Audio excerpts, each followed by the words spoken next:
Well, hey, good morning, everybody, and welcome to another episode of The Unlock Show. I'm your host, Tracy Wilson, and boy, oh boy, I have got a very special guest for you guys this morning. I've got the amazing Teresa Greco. I'm so excited to have this conversation with her. We've been talking offline, behind the scenes, about, how do you actually create real, true happiness in your life? And I know that over, several decades, Teresa has really worked hard to do this. And we were talking about how you create, she's created this happiness bubble around her. And I'm really intrigued to find out how exactly she's done that, because I think for everybody, if we can create this happiness bubble around us, it doesn't really matter what goes on outside in our, in the peripheral, what's going on in the outside world, nothing really will impact us because we're very well insulated by our own bubble that we've created. She is also the radio host of her very own show. So I'm going to let Teresa tell you all about the things that she has done and where you can have, more time with Teresa as the show goes on. So hang about till the end. And I'm also going to share with you guys, if after watching today's show, or maybe you've been tuning into the Unlock Show for some time and you've thought to yourself, gosh, I want to start my own live show too.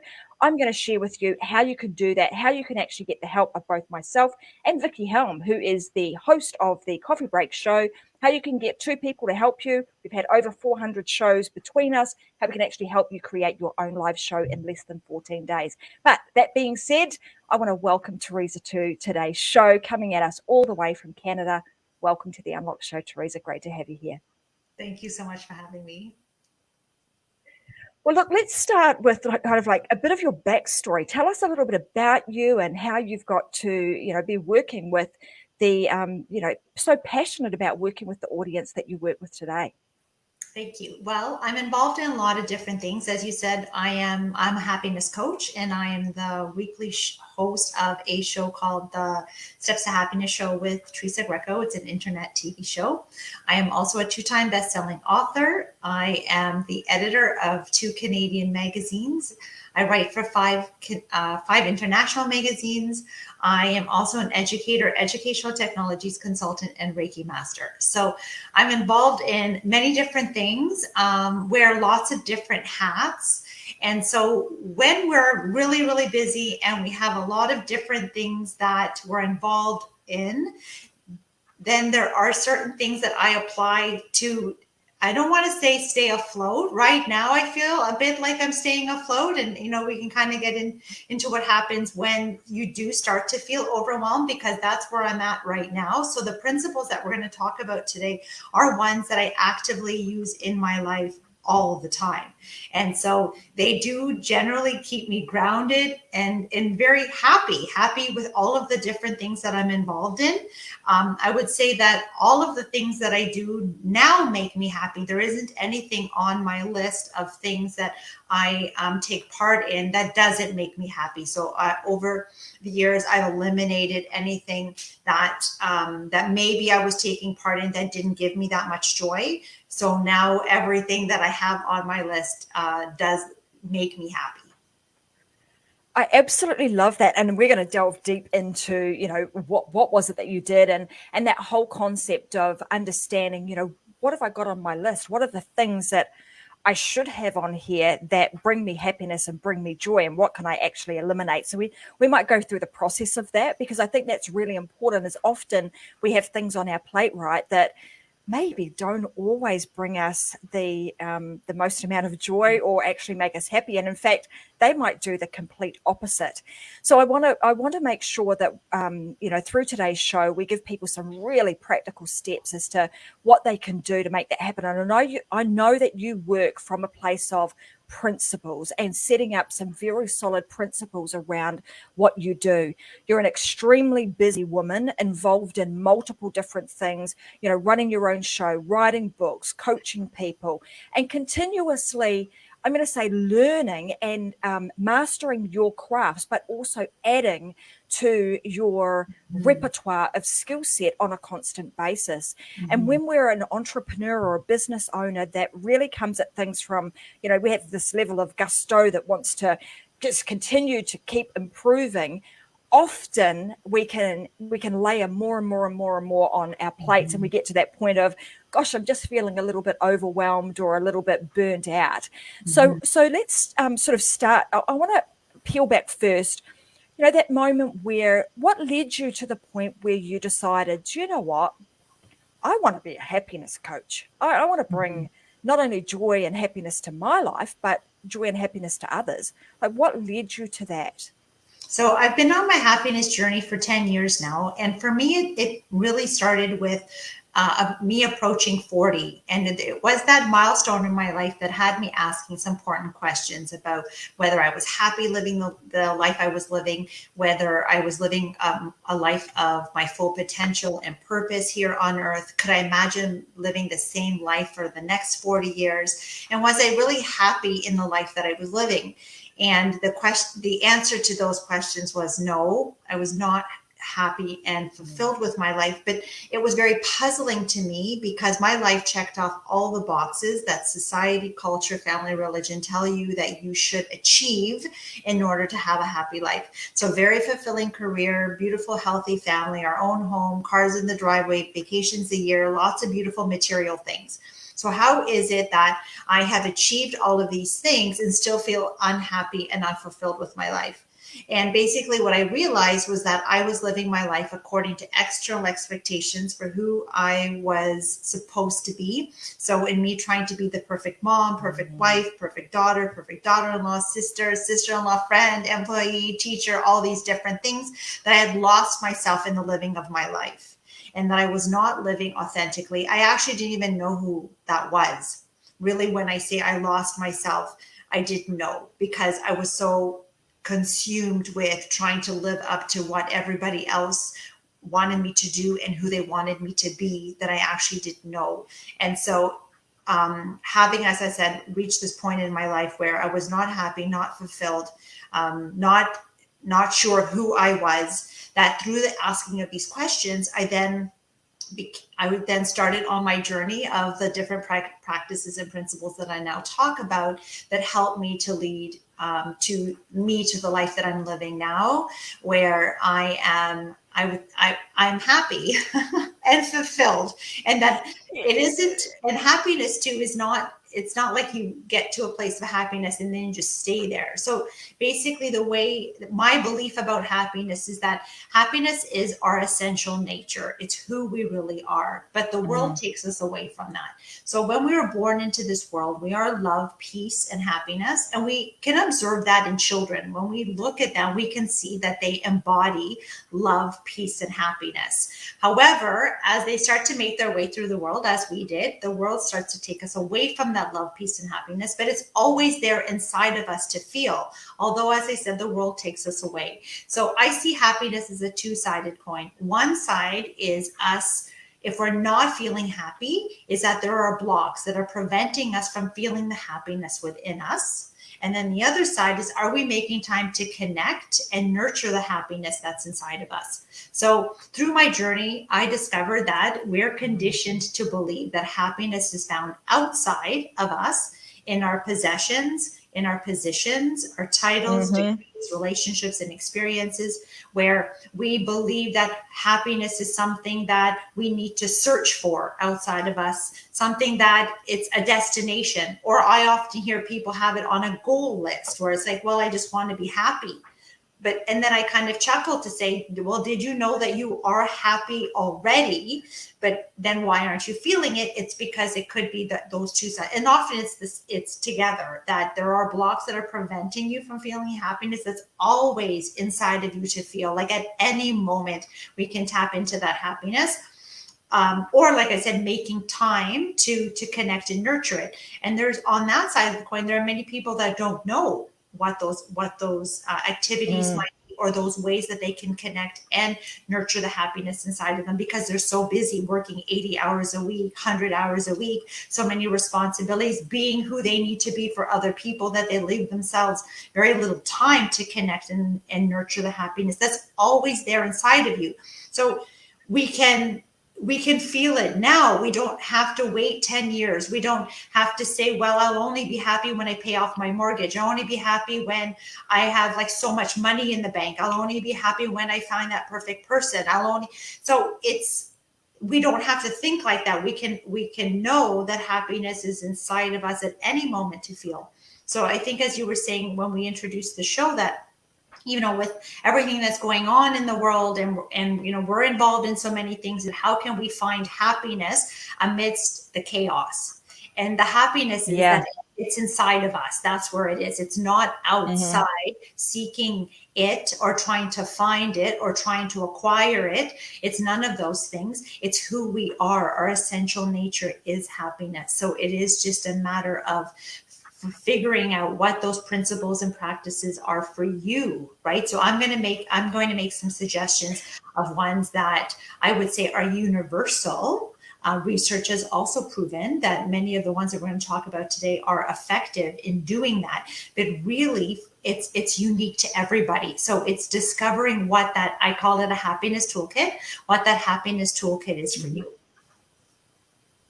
What's really, you're absolutely right. When you look at a newborn baby, or, that baby is happy, they're running around, they're laughing, they're playing, and then over time, somewhere along the line, like you call it, we get conditioned, that happiness gets conditioned out of us. And somewhere along the line, a switch gets flicked where no longer are we innately happy. It's just part of our nature and who we are.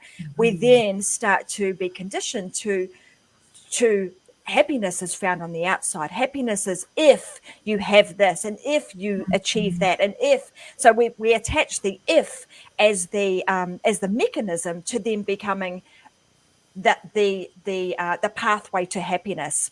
What's interesting about this too, that happiness being an inside job. I've heard that so many times, and like you say, we always have that. What I find too is, and as you were saying, gosh, I got to 40 years old, and all of a sudden, we have this moment of thinking about, am I really happy? Is this really what I want? And in the past, you would have heard that being called, or referred to as a midlife crisis. The person's having a midlife crisis. What's wrong with them? They've got something going on. Where in fact, it's just that moment of sitting back and doing a bit of an assessment and realization that, okay, what do I really want in my life? So when you did that, Teresa, when you because I've been there too, and I think you also have that moment of something about that number 40, right? You get to 40 and it's like, oh, I'm not going to worry too much about what other people think anymore. What do I really want? What makes me really happy? So what was the process that you took at that time to say, well, I've got everything in my life, or to the outside world, you've got it together. Gosh, you're so successful. But you're realizing to yourself that actually, yeah, that might look that way, but actually on the inside, I'm not really that happy. What steps did you take at that time to start taking charge of creating your level of happiness? And I'll just going to add to that by saying that I suffered in silence for a very long time. That I kind of recoiled within myself. I didn't share the way that I was feeling because of, exactly as you said, on the outside, my life looked perfect. So even if I voiced it to anyone, it was like, Teresa, what do you have to complain about? You have everything. So I just didn't bother talking to anybody. And I just, for anyone that's listening, that's a false belief that there's no one out there that will understand what you're going through. I realized that when I started to share my message of what I was going through, that there are many people that have reached out to me and said, yes, I understand what you're saying because I felt the same thing, or I've gone through the same thing, that I'm reaching a point in my life that it doesn't make sense. Why am I not happy and fulfilled with my life? And it's because we're conditioned to look outside of us instead of understanding that everything that we're looking for is inside of us already, everything. And so to address your question, or what are those steps? My very first step was meditation. So because, as I said, we're conditioned to look outside, meditation for me was that gateway practice that allowed me to go inward to connect with the really my spiritual self, that we are taught to nurture our physical, mental, and emotional self, but not necessarily our spiritual self. And that spiritual self is what I call our inner magic. It's where our superpowers reside. It is that gut instinct, that intuition. It's that little voice inside of us that can guide us towards our happiest life. And so by going inward, I was able to connect with that part of myself that I wasn't connecting to because I was so busy looking outside of myself for answers, for acceptance, for love, for reverence, for status, all of these things, not recognizing that they were all inside of me already. And so meditation is that, and so with just to talk about it on the show is that, I mean, I'm a meditation coach too. So meditation is something that I am passionate about because there are misconceptions about what meditation is like. There are many different forms of meditation. So if you've tried meditation and it didn't work for you, there could be another form of it that does in fact work for you. And there's even forms of it where you're moving, dancing, walking, and it's just like a flow of movement, but you're just like so in the zone and so like tapped into your inner self that you're able to feel it in a variety of different ways. So meditation doesn't have to be you just sitting cross-legged for 1 hour with your hands on your knees and trying to clear your mind enough to actually like just sit there. So guided meditation is a form that I started with that I really find helpful because it gives you something to focus on. But nevertheless, meditation allows you to go inward to clear the clutter of the mind enough to hear what your inner voice is saying to you. And so we all need to be tapping into that voice, because what we often do is we rationalize the situation by saying, what do I think about this versus what do I feel? So what do I feel about this situation? So this business opportunity, this client, this like situation, how do I feel about it would lead us towards our happiest life, versus what do I think about it, which is now we're being very rational about it. And then we start to like weigh the situation, saying, well, it's a lot of money, but this person doesn't really treat me very well. And they're a bit arrogant, and it's not really someone I want to work with, but they make a lot and I can make a lot of money. So it's like this in the mind versus in here that's saying, no, this is not someone that's, in resonance with you. And it's not someone that you want to be with or you want to work with, or even if it's an opportunity that comes up, right? Is that being able to tap into that spiritual self, or that inner magic within you, that small little voice, that the way your intuition connects with you, that would give you that inspiration to maybe try certain things or go in a particular direction, because you can feel that little voice inside of you instead of only using the mind. So meditation is, for me, one of those processes that allows you to go inward, to connect and nurture that little voice that could be so quiet, but the more you connect to it, you realize that that voice can get louder, and and what I've been working on for years is learning to trust it, to say, when I feel an inclination about something, is that I need to go with that instinct to say, you know what, I feel like this is like the right thing to do, and to trust that. And then you realize that the more you kind of lean into that little voice, that it actually works out when you do. And so that is one of those, that was the very first practice that I did. What's interesting too is when people first start doing this, often as I suppose you're meditating, we're trying to clear our mind, and then you might have this little voice that says, no, it's that voice on your shoulder that keeps raising its voice to try and outdo that inner voice that says either yes or no. I've often, when I know that when I first started doing this, and I'm speaking from my own personal experience here, doing the meditation, and then I would be like, okay, my gut or my inner is telling me one thing, but then that, like you say, that logical brain, kicks back in and it starts saying, well, hang on, trying to reason or trying to talk you out of whatever's going on. What do you need to do to just keep working on connecting with that inner voice and knowing, like you talked about, this level of trust? How do you get to the point where you absolutely trust what is going on, like what it's telling you on the inside? Mm-hmm. The more often that you listen to it, and you can speak to that too, to say, listen, I'm going to go with this, but I need to see maybe signs, symbols, some kind of like confirmation that this is the direction that I need to take. And you'll find that the universe brings you people. It's like I've had random conversations. It's like those synchronicities, those coincidences that you can't explain it other than the way the universe is just orchestrating things in such a way that it's going to work out in accordance with that little voice. And the more I begin to trust it, or the more that, and I trust the universe to say, listen, this is, I feel like there is this this feeling towards doing this particular thing, that if I say, you know what, I'm gonna go with it, I'm gonna trust that this is what you're trying to bring me or trying to communicate to me,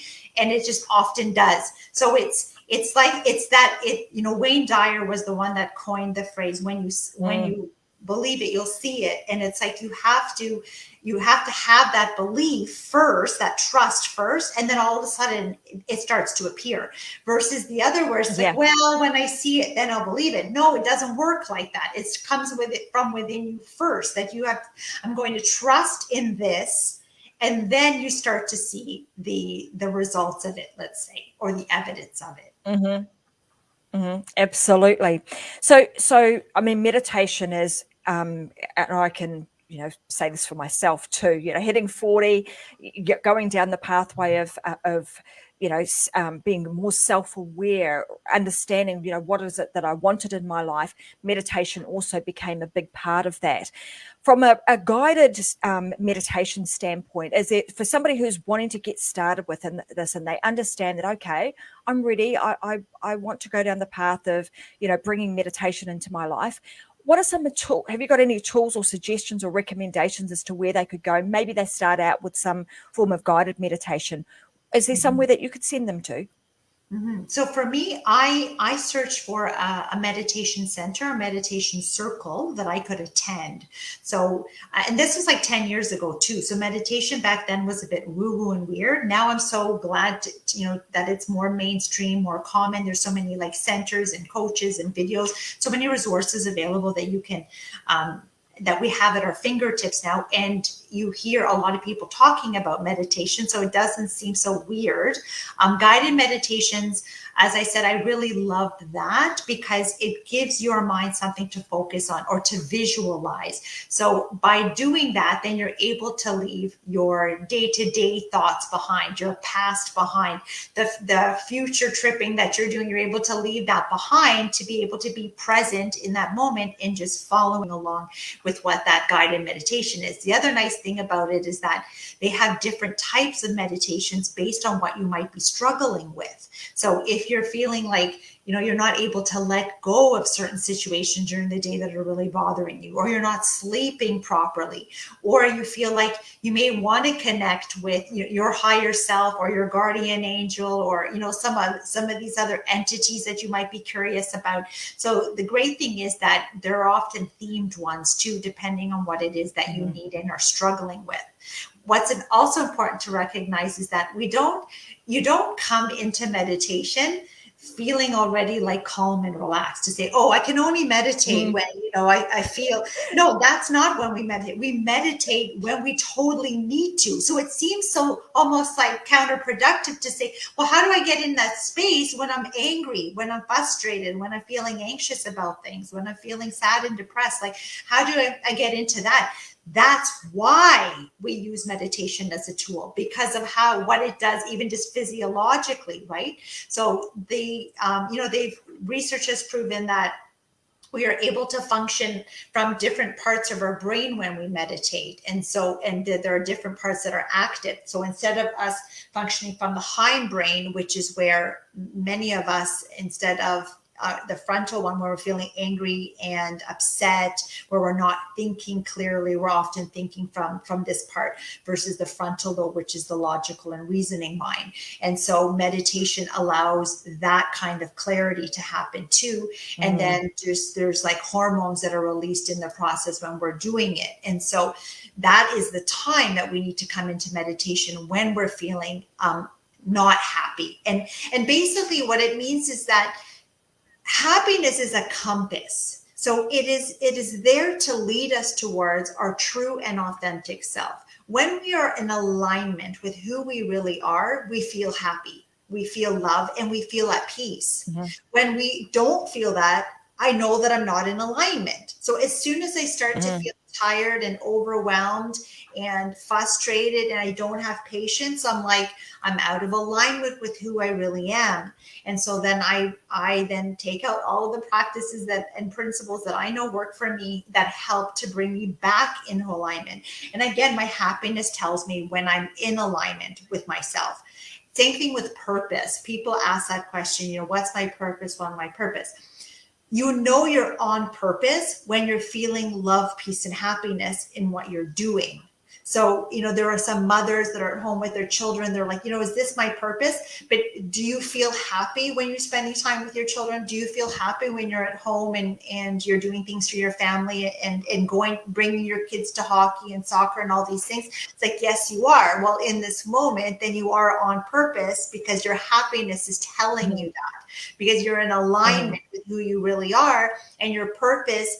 And your purpose is not one thing. Your purpose isn't defined by certain activities. Your purpose is defined by, how are you feeling in any moment? And so if you're feeling happy, then you're on purpose, whatever it is that you're doing. And so I've realized with all the different things that I've done in my life, that even though I've been an educator, I've really deviated from that and done a whole bunch of different things, is that I've realized that my purpose isn't just me being an educator. I've had many different things that have provided purpose in my life, or where I've been on purpose, because I can feel that happiness inside me when you're participating in that activity. So I don't know if I answered your question there. No, I love that concept of, that becoming your true north. Like, what you now have a compass, you now have a thermometer that tells you, hey, you're on point. You're in exactly the zone you should be in. Why? Because you go away from thinking, am I happy, to I actually really feel happy. And I think that's a really important, that in and of itself is the key, really, isn't it? Like, we have that all inside of us right from day dot. And we carry that with us throughout life.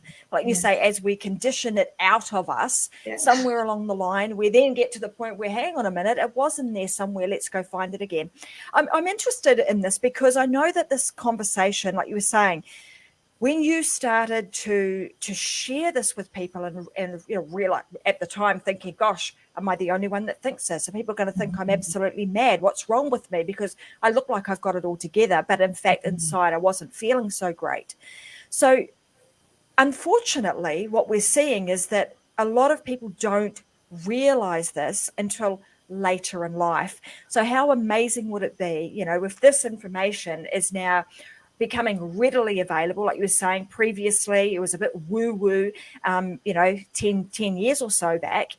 To talk about meditation, you were sort of put into this woo-woo category, and it was kind of a not a mainstream subject or topic to talk about. Whereas now, because we're talking about this more frequently and more regularly, my hope is that younger people will see this. I mean, I'm hearing even from my granddaughter, who's only 8 years old now, that they're doing this sort of thing at school, which is fantastic, because it wasn't something that we certainly did when I was growing up. It wasn't even, didn't even know about it until I was a little older. So the great thing about that is, when given these tools at a much younger age, means that you're not going to get to age 40 and go, hang on a minute, I've got all of these things, all the things that teachers, family members, mentors, etc., told me I should be having, because if that's the answer to success, actually isn't. So I'm loving that.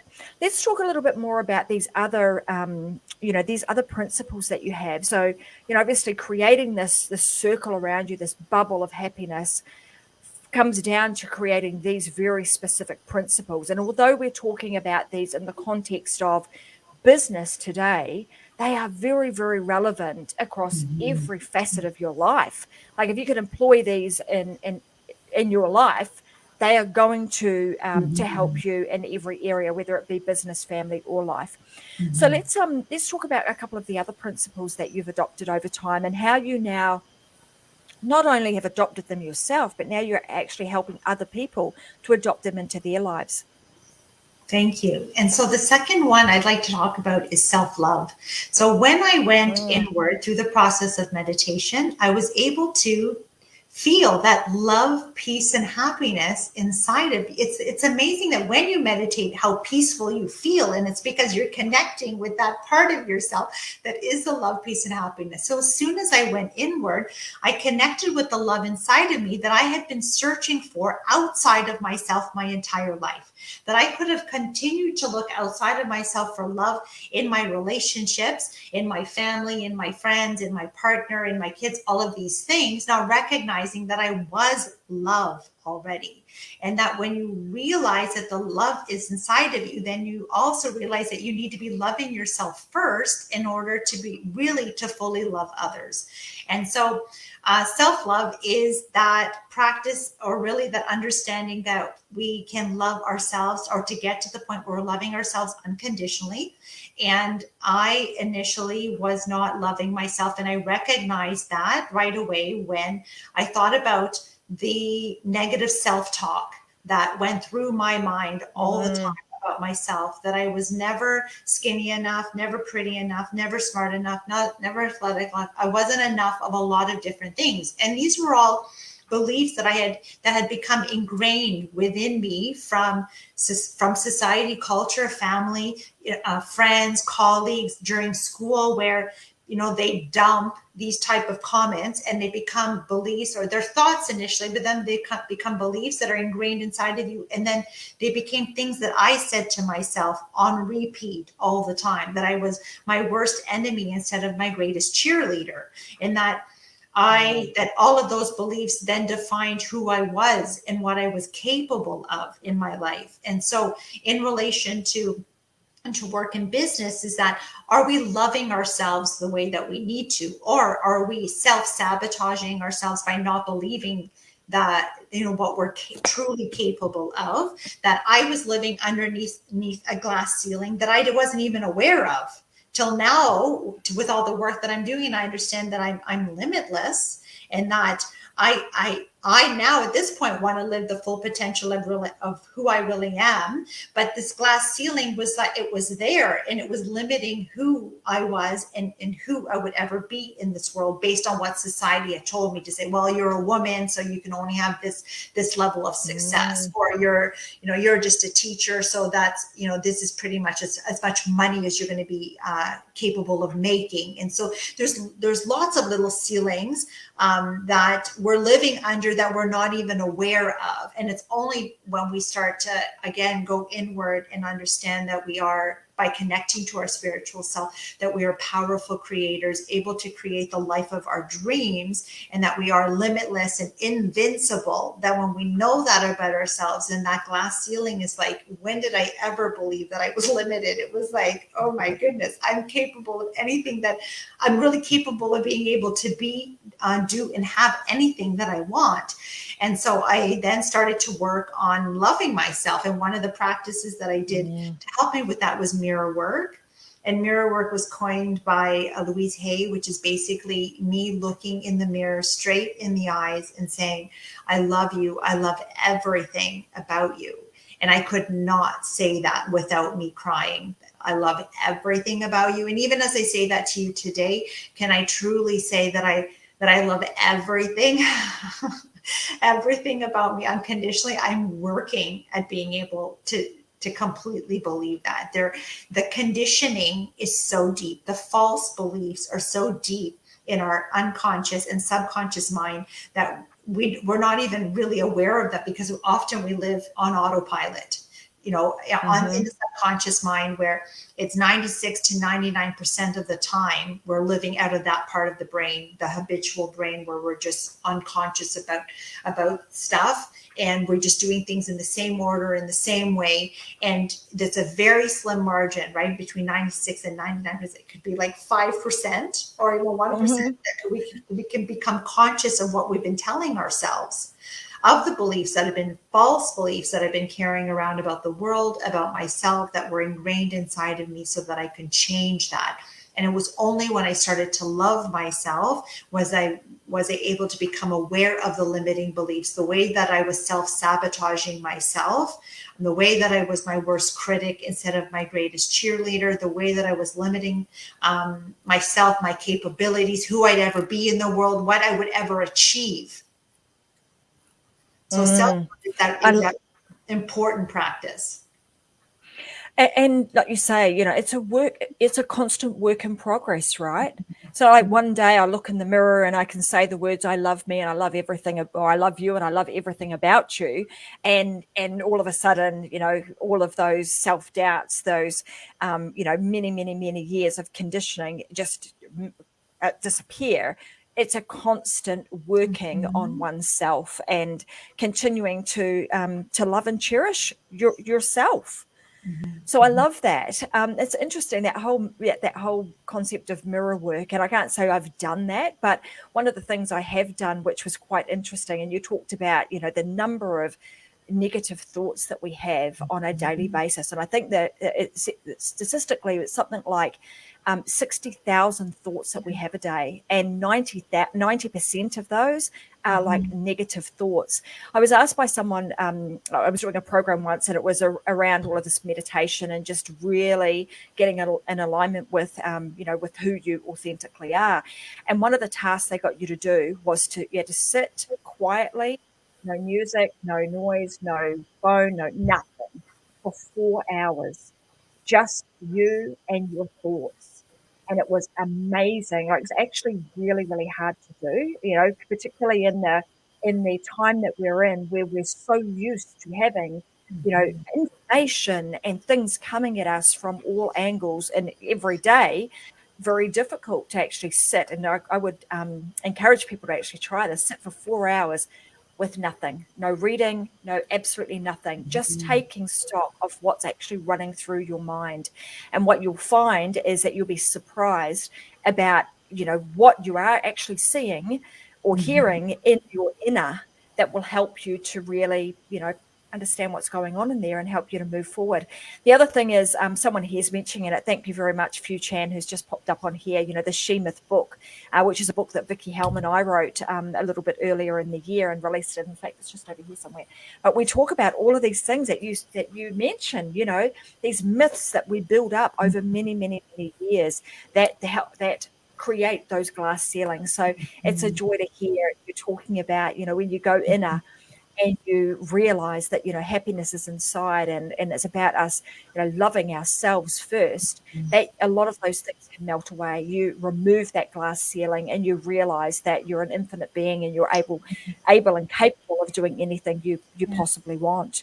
Yeah. So I know there's 8 of these, and we've only got to 2. So I know, we could talk about this for a long time, because it's the sort of thing that once you get it and you understand it, you have joy and happiness in your life always, at any moment, and at any given time of any day. Yes. So let's talk about the third pillar, or the third principle that you live by. So it's being in the now, or being in the present moment. So as you said, our brain very much lives in the subconscious, with the 60 to 70,000 thoughts, 95% of them being the thoughts that we've had day in and day out, month, year, who knows how many, the same recycled thoughts. And so being in the now is where our happiness is found. And so have to be conscious about doing that. And mindfulness is a practice that can help you to bring you to the present moment, to be aware of what's happening, using all of your senses to be able to appreciate what that moment is showing you by, with your eyes, with your ears, with your nose, on your skin, all of that. So when you're in the company of people, is being really present and appreciating the conversation, appreciating the presence of the people that you're with, instead of being on your phone or watching TV, or being distracted in a bunch of different ways. Is that if we're present and in the moment, then we're able to feel the happiness that moment is feeling, providing us, because we're not thinking about the past and our mistakes and our regrets and what we wish had happened differently, but how the trauma, the rejection, all of that, or we're not future tripping at all. Instead, where we are worried and doubtful about what could or may never happen. So we're often we have our foot in one of those two places instead of being here in the moment. And so when I start to feel very overwhelmed, so right now, with all the different hats that I wear and all the different balls that I'm juggling all the time, right now, instead of me being able to toss one in the air and it come down, I don't know, a couple of weeks from now, they all seem to be down here, and I'm doing this, and some of the balls, I'm trying to keep them all up, but I'm struggling to do that. Is that I have to remind myself to be in the now, especially in those times when we start to feel overwhelmed, that there's a lot going on and it's hard to manage.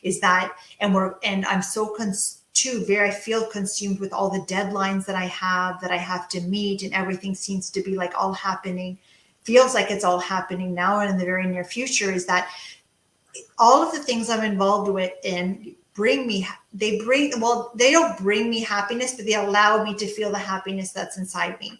Is that when I start to feel overwhelmed, then I don't enjoy the things that I know make me happy. And so this is my clue, is that these are all things that I like, but I'm not liking them right now because they all seem to be happening at once. And so being in the now says to me that I need to focus on just what I can do today. That I'm not going to think about, what I have to do and all the multitude of things that I have to do in the future. I can't. Is that all I can do is focus on the one project or the one editorial that I have to write or the one presentation that I have to create. I just have to be in the moment and appreciating and being present with what I'm doing, and not to worry about all the other things, because really I can't get to those anyways right now. And all I can do is enjoy what I'm doing. And so that is really the key, is that if we can find enjoyment in what we're doing at any present moment, then we are enjoying the journey and not the end goal or the end destination, to say, I won't be happy until this project is done. No, if I can be happy every moment or step of the way, when I get to that goal, it's oh, that's great. I'm so happy I reached it, but I've been happy all the way along. And so there are many people, we have these goals that maybe we don't achieve for, imagine 5 to 10 years in the future, because you're trying to build your empire, let's say, and it's well, I won't be happy until, I'll only be happy when, and then you're miserable every single day climbing that ladder, instead of being present and in the moment and finding joy with what you're doing today. The greatest indicator of joy in the future is how happy you are today. So even this idea that I'll only be happy when is actually false, because if you're unhappy every single day, most likely you're still going to be unhappy at that point. And so it's important for us to recognize that happiness is found here and now, and we have to tackle each responsibility just by being very present with it and finding the joy in it. And by doing that, it's almost miraculous, in that it's I don't know, I just seem to get through all of my projects the way that I need to, and they all get done, and I feel good about it. And I'm and then I look back and I'm wow, how did I manage to do it all? But it's you're in the zone, you're in the moment, you're there and present, and finding the joy that it doesn't seem like a burden to you. So that is a big key, that when we're feeling overwhelmed, we have a lot of different things on our plate, is to try to be as present as we can and to enjoy every moment. So that, and I'm just thinking back over the last couple of weeks of a particular instance where, you're talking about when you're happy and you're in that moment and things are flowing and you've got momentum. The momentum just keeps you going. It just allows you to complete and finish that particular task. A couple of weeks ago, because I live on the Gold Coast of Australia, and I had to be online with a mentor of mine who is based in America, and she was only available at 1 o'clock in the morning. And this session we had to do was from like 1 a.m. in the morning until 6 a.m. That morning for me in Australia. So it was like no sleep. Now, Tracy Wilson doesn't normally like to run on no sleep. That doesn't usually go very well in my world. But funnily enough, that particular day, because it was something that I enjoyed, we were in the moment, I was happy to be there. I managed to get through that entire night Yeah. without even a single yawn. So it's what you're saying, you absolutely gives you that momentum to keep going when you live in that present moment, when you're paying attention to the things that you have got in front of you in your life at that time. That allows you to feel the happiness and the joy. And the other thing that I wanted to make is, you're so right. When we're looking at things from a perspective of, hey, I'll be happy when I get there, you're actually doing yourself a very big injustice, which is removing all of the joy in the moments leading up to that.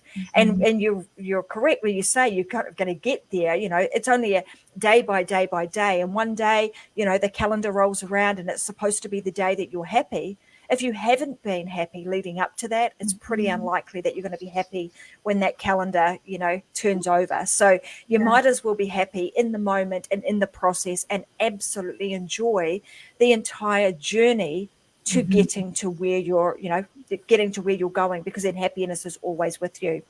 So I love these, the be in the moment, that the mirror work and that meditation, three very key things to helping us bring ourselves to peace and joy and balance in our lives. I wanted to tag on that, is that there's also this belief that we'll be happy when we have a level of success in our business, or like, then I'll be happy because I'm successful. But it's actually the other way around, is that happiness is what leads to the success. Is that when we're happy, then things just automatically like flow, and there's an alignment, and you're vibrating at a certain frequency that then attracts opportunities and clients and things to naturally come into your reality, and it creates success. And so we think, again, it's like that idea that happiness is in the future, that it's not in the now, and that until I get to that level of success, then I'll find my happiness there. But it doesn't. And how we know that there are many successful people out there, like lots and lots of money, and are not happy in their lives. It's because it doesn't work like that. Yeah. It's really that, and when we are in our happy place, that we are living who we really are, that then the success naturally follows from that. So really, it's so important for us to always be in alignment with our true self, so we're living on purpose. And when we're doing that, then it's like those synchronicities, those opportunities, those situations just automatically flow into you because you're happy. So it's almost like we need to be focusing more on that when we want the other things to fall into place. Absolutely.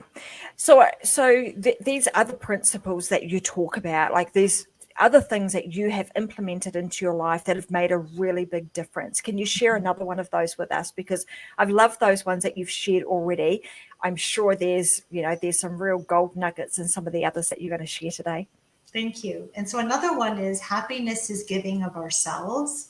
And so it's in the process of giving that we receive. And so everything that I've always done is, how may I serve? How may I serve? That there's anything that I'm taking, I've been part of, is always that, what kind of positive difference can I make in the lives of others through my work?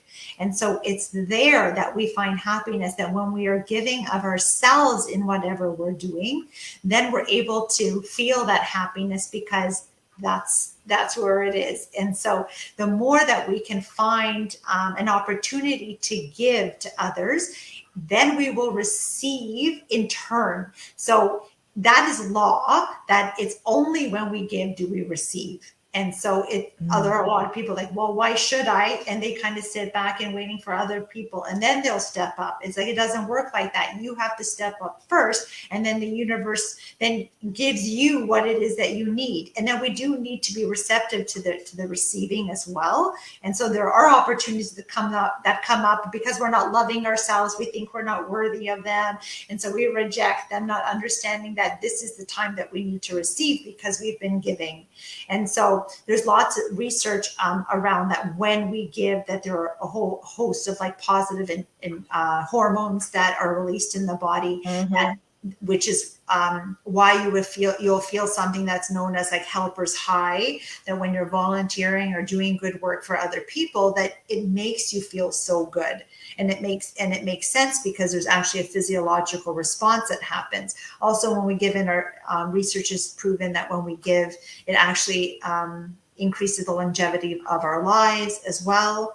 Our relationships are better. And so if we can find opportunities to be able to give to others through our work, that is hugely powerful. So as an educator, I feel like I'm always trying to make a difference in the students that I'm working with. Same thing with the coaching and opportunities like this, able to share principles to try to help in whatever way that I can.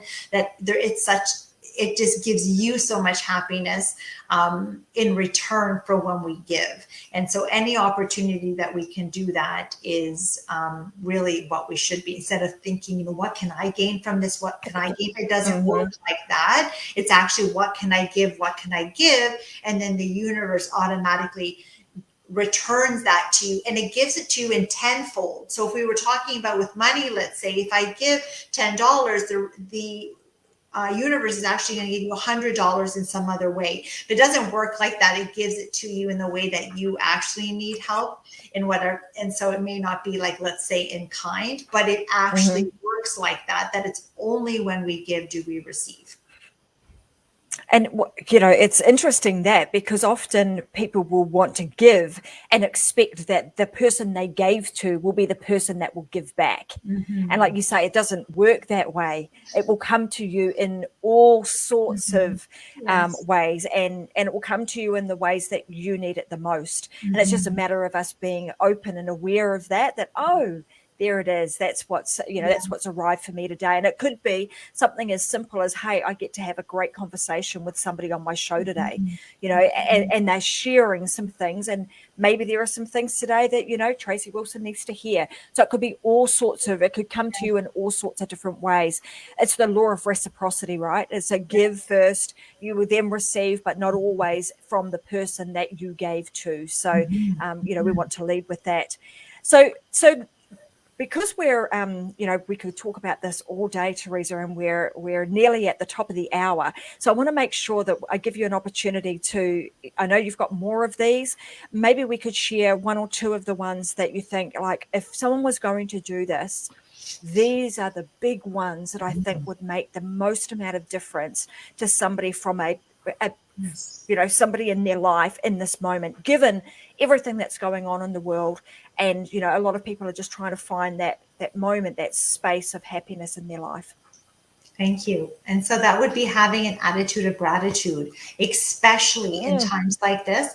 It is so important for us to be aware of all of the small blessings in our life. And that immediately brings our focus away from all the negative things that are happening. And so I hate that water cooler scenario. In the morning, you go into work and everybody's complaining about their families, their kids, their bills, their manager, like all of these things. Is that I'm always like, if only we could change that culture around the water cooler, where people come in and they actually celebrate and talk about the good things that are happening. And for me, my gratitude practice starts the moment I wake up in the morning, when I have another day to live, where I'm like, I made it through the night and I have another day to be able to do all of the different things that I love, to be able to make a difference today. And so, when you practice gratitude, it automatically becomes a habit. So when I first started, I had to actually schedule time and create a practice time for me to do that.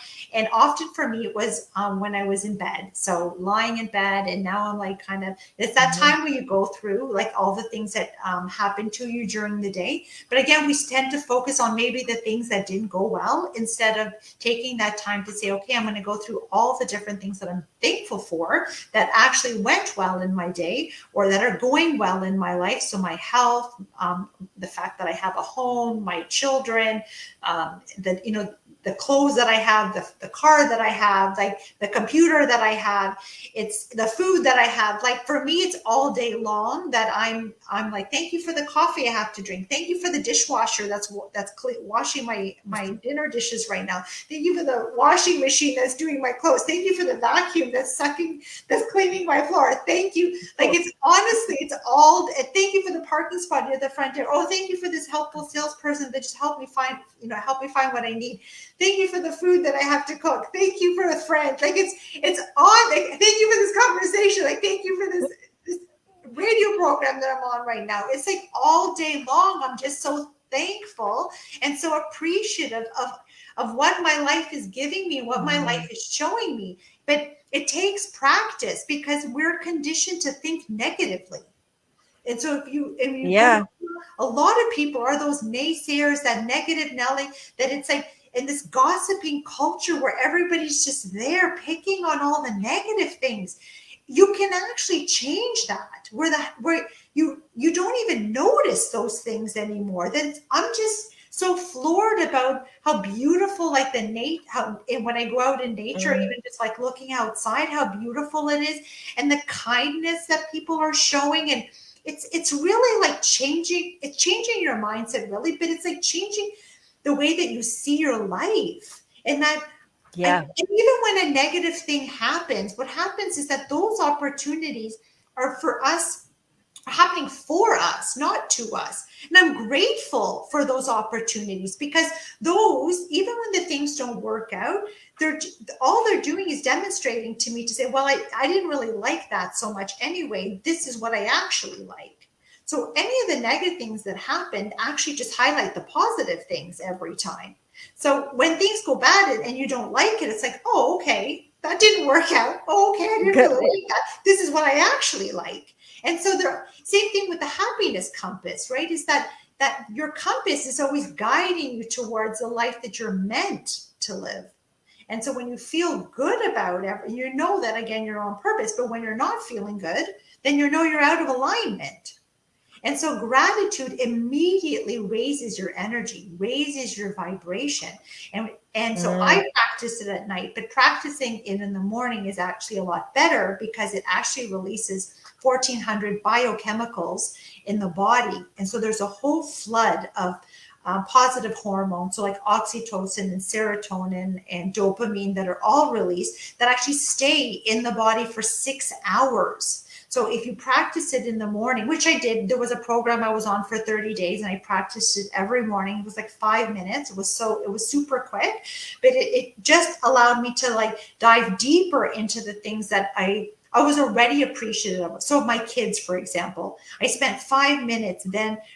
I wasn't just thankful for my kids. I was thankful for the way they laugh. I was thankful for even their, like, the clothes that they leave and the things that they leave out and I have to put away. It's like, but they're there, like they're a part of my life. And one day I'm not going to have those things to pick up. So like thankful for that, and thankful how they help me in the kitchen, and thankful for like sometimes they just do their homework. I don't have to worry about it. And so it's just like really going in deep to pick apart, like same thing with your partner, right? It's like, oh yeah, I'm thankful for the times he brings me home a coffee. I'm thankful for when he calls me and says like, oh, do you need me to grab something? It's like, yeah, that's also so nice when he does that. And the more we actually highlight these things, we're actually saying to the universe, I want more of them, because we're broadcasting a signal that's saying, I love this. I love like this part of my life. I love when these things happen. I love that I have these things at my fingertips. Is the universe is like, oh, you like that? Okay. Here you have some more. Yes, that's exactly, because we're a magnet. So not only are we broadcasting the signal, but we're also a magnet for those same things that are in that same vibration to say, oh wow. And then you just notice that these things naturally continue to flow in.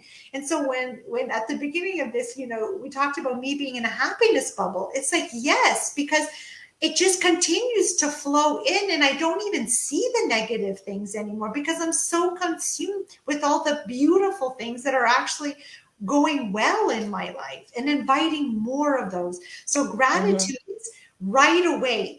When you're feeling stressed and angry and frustrated, have a picture on your phone or in your back pocket, in your wallet, in your purse, that as soon as you look at that picture, it brings you joy. So it could be a picture of your family. It could be a time in your life where, your wedding day or you on vacation, and just sit there and talk and look at it and think about all of the things that you're grateful for. You'll notice like right away, it starts to like change your mood, bringing you away from the frustration, anger, and sadness or anxiety to this place of love and peace and gratitude.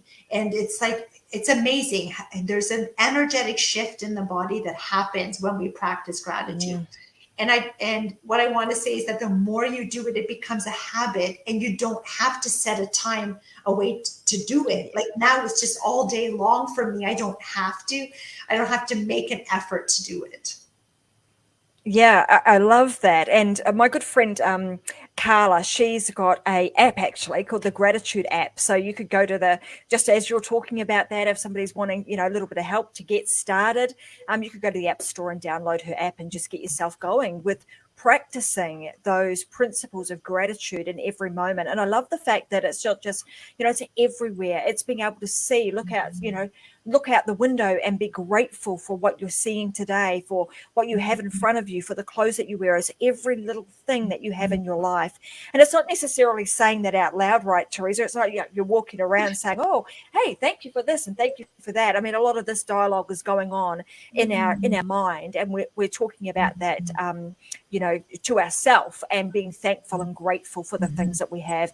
I love that. Especially given our American friends have just had, Thanksgiving over there, and I love the concept that they come together and share, those moments and have family, etc., around them, but have a day that's dedicated to giving thanks to the things that are in our life, and then having that extend out into every day of your life. So not just doing it on one day, the day of Thanksgiving, actually doing it every single day. And like you say, we become the magnets. We become the magnet, and we draw in the things that we actually want in our life.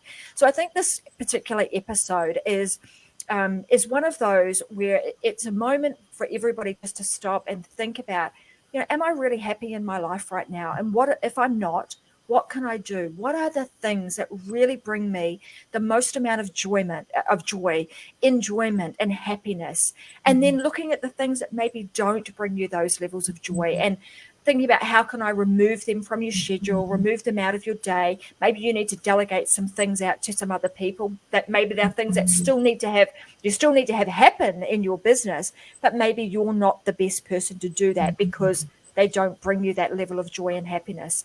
So Teresa has given us some very practical things that we can do. And I know we didn't get through all of them, but I know that she's got, there's plenty of places that you can follow her and learn more about the other principles that she not only lives by, but that she teaches to her mentees. And you too are able to then, round this out with all 8 of those principles. So where can they go to get more of Teresa? Where is the best place so that they can learn what the other, principles that you live by? Thank you. So you can come to my website, which is Teresa Greco's, and Teresa with no H, teresagreco.ca. You can visit me there. You can also visit me weekly on my internet TV show that goes live. And then all of the shows are there to watch as well on soulivity.com/TV. And then you'll see my show listed there. And so on my show every week, we talk about different principles, gratitude and adversity. That's a really big one where we're talking about removing some of the blocks that are preventing us from feeling happy. Adversity is can be one of those blocks. And so, we talk about that on the show as well. You can also connect with me on Instagram, which is Teresa Greco _steps to happiness. I'm also on Facebook, which is Steps to Happiness with Teresa Greco. Beautiful. Well, so many places, you guys, that you can go and hang out with Teresa and learn more about how to create these steps to happiness in your life. How do you create this happiness bubble so that we can, I'm imagining a world where we're all walking around, in our own happiness bubble. It would be so amazing if we were able to do that. So I want to say thank you so much for being a wonderful guest on today's show and sharing your many, many years of wisdom of how you've come to be in this place. And you can just see it. You just, you're illuminated by the happiness that you exude. So I know that those that are listening today that want to continue to follow you, they too can also start to build this level of happiness in their life. So thank you for being here today. It's been wonderful to have you as a guest.